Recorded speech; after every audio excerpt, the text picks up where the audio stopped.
Salut à tous, bienvenue sur ma chaîne YouTube. Avant qu'on commence cette vidéo, je vais vous expliquer quelques petites choses. Pour ceux qui ne connaissent pas, tout d'abord, je vous invite à aller sur mon Instagram pour savoir quelles photos je propose. Dans la suite de cette vidéo, on va aborder plusieurs étapes. La première étape est que dans cette vidéo, je vais être accompagné pour avoir un sujet de dialogue. Cette personne, c'est Kika Ninak. Pour ceux qui ne savent pas qui c'est, Kika Ninak, c'est ça.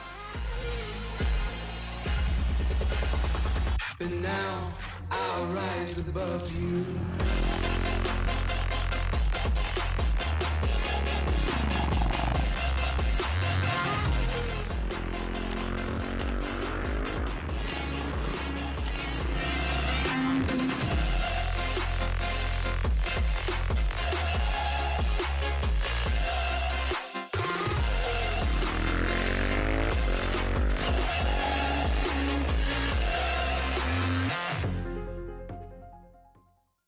La deuxième étape est qu'on va aborder les prises de vue avec tous les objectifs que je détiens. La troisième étape est qu'on va revenir ici pour la post-production, pour savoir comment je retouche mes photos et avec quels outils. Allez, je vous retiens pas plus, c'est parti.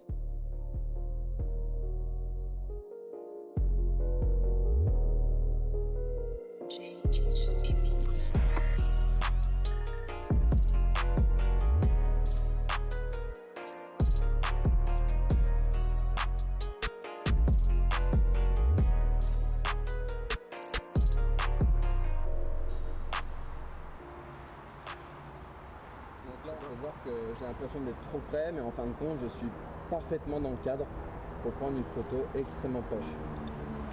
Voilà. Je fais le focus sur le garde-boue et ça me donne un fond de champ très épuré.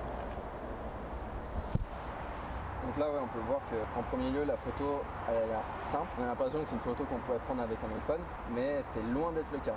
C'est vrai dans certains cas, mais pas ici. Parce que la lumière joue beaucoup. Regarde, rien que là, tu vois l'angle, Là, tu vois que tu comprends qu'il y a une photo à faire là, tu vois, avec les deux pylônes et T'as tout. l'impression qu'elle est dans un musée. Bah, on est dans un musée, mais t'as l'impression clair. que c'est l'objet que tout le monde regarde quand il est dans le cas. C'est terrible.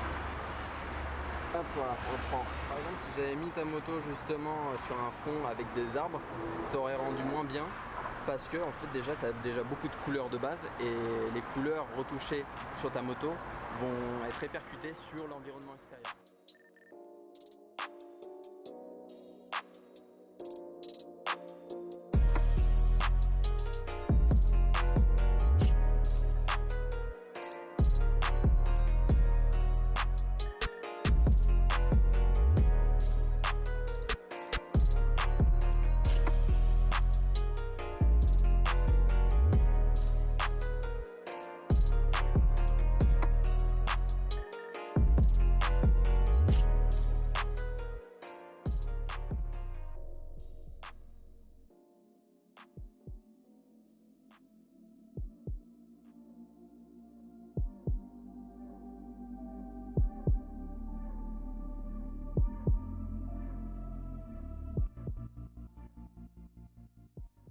Bon, en premier lieu, il faudra choisir une photo, donc en commun. La meilleure photo pour faire vraiment la première. Je fonctionne comme ça d'habitude, c'est de faire la plus belle photo en premier et l'envoyer très vite. Parce que forcément, c'est toujours bien d'avoir la photo très rapidement. Du coup, je sais pas laquelle tu voulais. On avait dit une des photos, c'était celle-là, la 489. Donc voilà, on va en premier temps retoucher la luminosité. Mais avant ça, on va choisir une couleur prédéfinie pour s'assurer justement du style de photo qu'on veut avoir.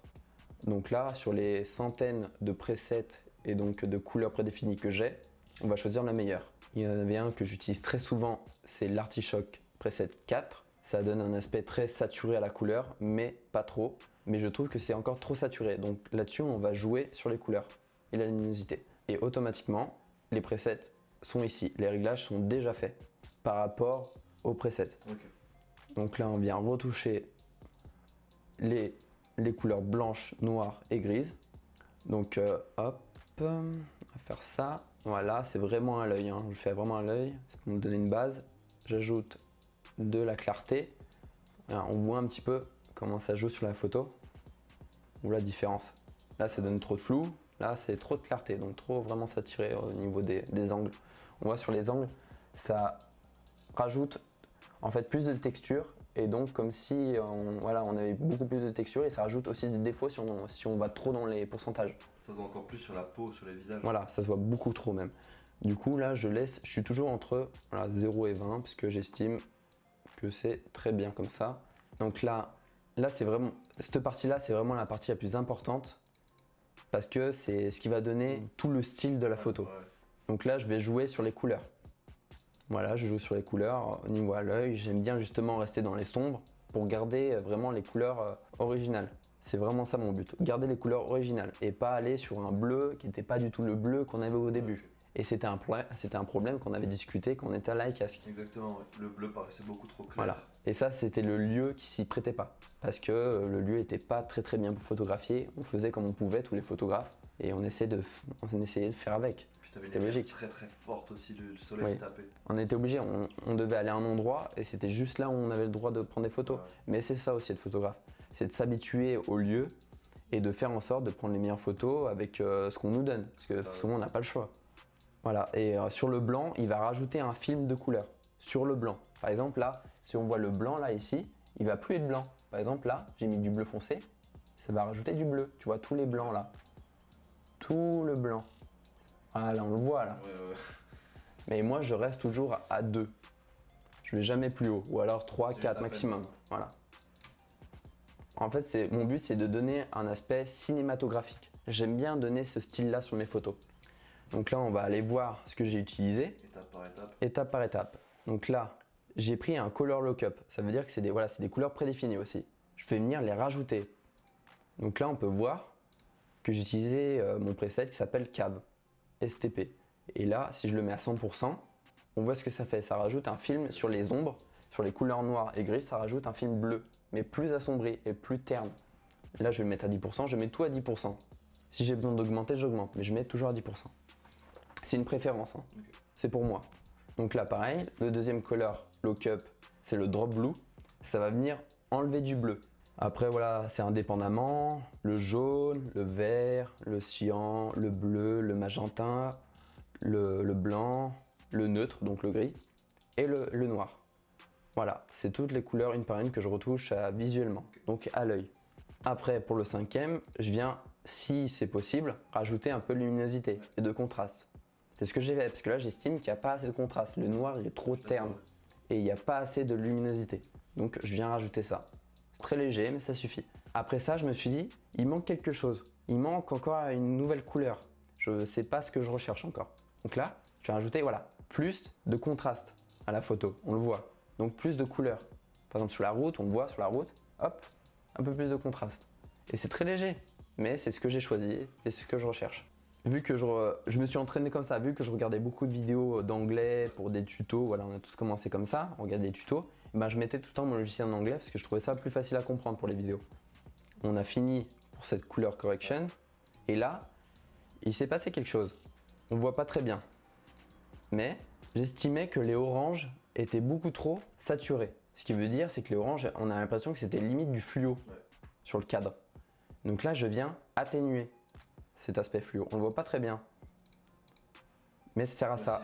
Et avec le stylet, je viens justement, avec un calque, je viens rajouter en fait mon effet.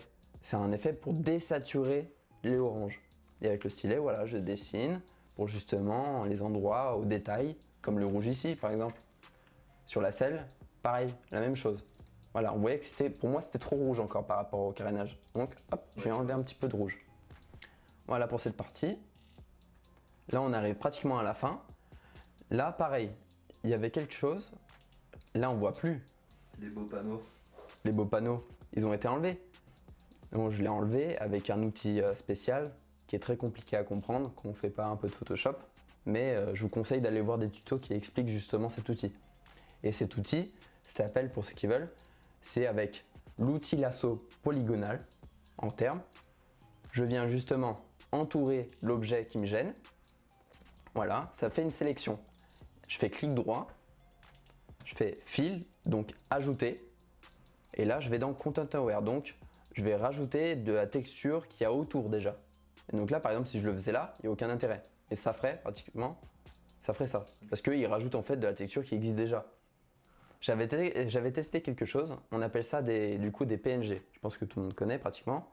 Des PNG, c'est des images détourées. Donc on peut rajouter sans pour autant aller dans les effets, essayer justement que ça soit le plus naturel possible. Donc là, j'ai rajouté de la neige. Ça donne une autre histoire à la photo, c'est ce qu'on veut donner en fait. Il y a certaines personnes qui préfèrent les photos naturelles. Je veux bien comprendre. Pour moi, elle est retouchée, mais en restant naturelle, c'est ça le truc aussi. J'essaye. Je suis pas parfait, j'essaye comme je peux, mais il y a certaines personnes qui préfèrent une photo naturelle. Allez, go.